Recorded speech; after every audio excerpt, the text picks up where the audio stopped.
आता एक गोळा आहे बघा. हे गोळा काय करायचं, तुम्ही सगळे शेतकऱ्याची मुलं आहेत, बरोबर आहे ना? त्याची ती एखादा असेल बिझनेसचा पण 99.99% पोरं शेतकरीचे आहेत, बरोबर आहे? तुम्ही खोरं चालवलंय, टिकाव चालवलं, बरोबर आहे? आता सरळ सांगतो तुम्हाला, तुमच्या हाताचं काय पार्ट असेल की तुम्हाला खोरं चालवलं, टिकाव चालवलं घट्ट येतं, माहित आहे ना? 1 2 3 4 ह्या 4 टेंगळांना घट्ट आहेत, बरोबर आहे का? बरोबर त्या 4 टेंगळावर गोळा टेकवायचा, टिकवलं का? ओके. आता हे ओपन गोळा आहे, माझा इथं हात ओपन आहे, फक्त मला खालना हात अंगठा सपोर्ट द्यायचा. आलं लक्षात? की दिला का सपोर्ट मी? आता इकडं पाठीमागचा नियम काय आहे? बऱ्याच जणांची पोझिशन ही आहे, आलं लक्षात आहे ना? तर हे पूर्ण चुकीचं आहे. तुम्हाला ताकद अजिबात लागणार नाही.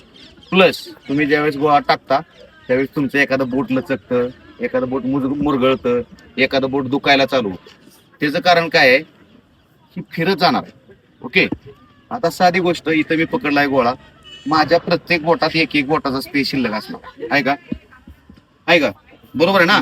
इकडच्या हातात एक एक बोट बसते ना, राईट? आता हा शिल्लक स्पेस खाली मी अंगठा लावलाय, बरोबर आहे?